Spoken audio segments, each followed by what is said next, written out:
Friends, welcome to Sathya's life style channel. இன்றைக்கி நம்ம பார்க்க போகிற ரெசிபி வந்து ராகி லட்டு தான் பார்க்க போகிறோம். ஈவினிங் பசங்களுக்கு ஒரு ஹெல்த்தியான ஸ்நாக்ஸாக இதை நம்ம பண்ணி வச்சு கொடுக்கலாம். தாராளமாக இதை நம்ம வந்து 1 வீக் வரைக்கும் ஸ்டோர் பண்ணலாம். இது ரொம்ப ஈஸியாக ப்ரிப்பேர் பண்ணுறது. இந்த மெத்தட் வந்து ஒரு 15 to 20 மினிட்ஸில் இதை நம்ம ப்ரிப்பேர் பண்ணிடலாம். ரொம்ப டேஸ்ட்டும் நல்லா சூப்பராக இருக்கும். நல்லா நெய்யோட அந்த ராகி மாவோட ஸ்மெல்லெல்லாம் சேர்ந்து டேஸ்ட் அவ்வளோ சூப்பராக இருக்கும். என்னென்ன பொருள்லாம் தேவைன்றதை முதல்ல பார்த்துடலாம். இந்த ராகி லட்டு பண்ணுறதுக்கு நம்ம தேவையான பொருள் என்னென்னு பார்த்தலாம். 1 கப் வந்து ராகி எடுத்திருக்கேன், ராகி மாவு எடுத்திருக்கேன். 1 கப்புக்கு 3/4 கப் போல் சர்க்கரை எடுத்திருக்கேன். ஈக்குவலாக 3/4 கப் அதே அளவுக்கு நெய் எடுத்திருக்கேன். சர்க்கரையும் நெய்யும் ஈக்குவலாக இருக்கணும். ஏலக்காய் தூள், நட்ஸ் எல்லாம் சேர்த்து எடுத்திருக்கேன். நீங்கள் வந்து நிலக்கடலையும் இதில் சேர்த்துக்கலாம். கருப்பு திராட்சை சேர்த்துருக்கேன். கருப்பு திராட்சை இல்லை எல்லோ கலர் திராட்சை எது வேணாலும் சேர்த்துக்கலாம். இந்த நட்ஸ் எல்லாத்தையுமே நல்லா இடிச்சிட்டு தான் நான் சேர்த்துக்க போகிறேன். இந்த ராகி லட்டு பண்ணுறதுக்கு நான் வந்து கடாயில் ஃபஸ்ட்டு நம்ம எடுத்து வச்சிருந்த நெய்லேருந்து ஒரு 2 ஸ்பூன் போல் நெய் சேர்த்துக்கிறேன். இது வந்து நம்ம அந்த நட்ஸ் எல்லாத்தையும் ஃப்ரை பண்ணுறதுக்காக தான். இப்போ இந்த நட்ஸ் எல்லாத்தையும் இதில் சேர்த்துக்கலாம். இது லைட்டாக ப்ரௌன் ஆகிற வரைக்கும் நம்ம இதை வறுத்து எடுத்துக்கலாம்.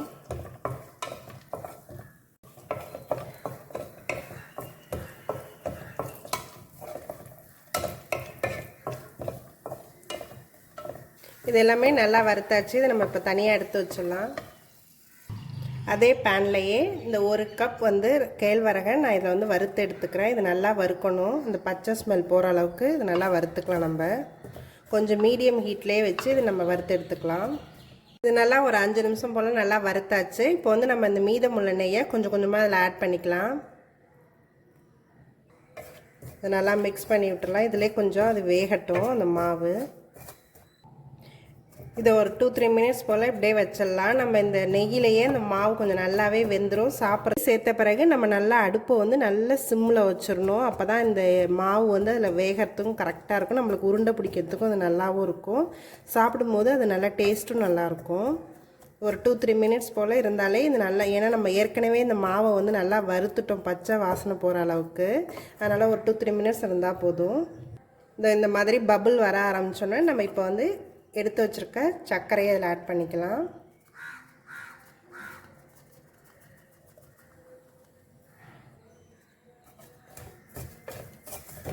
இதை நல்லா மிக்ஸ் பண்ணிக்கலாம். சர்க்கரையை சேர்த்தோன்னே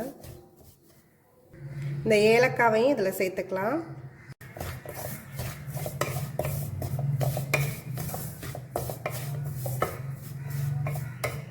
இந்த மீதம் இருக்கிற நெய்யை ஃபுல்லாகவே நான் இதில் ஊற்றிடுறேன். வறுத்து வச்சிருந்த நட்ஸ் எல்லாத்தையுமே இதில் சேர்த்துக்கிறேன். இது எல்லாத்தையும் நல்லா மிக்ஸ் பண்ணிக்கலாம்.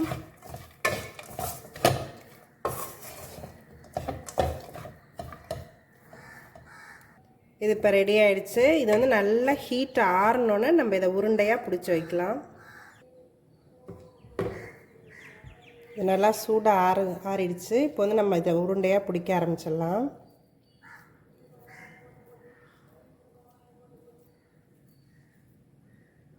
ராகி லட்டு ரெடி ஆகிடுச்சு. நல்லா ஹெல்த்தியான, ரொம்ப டேஸ்ட்டும் நல்லாயிருக்கும்.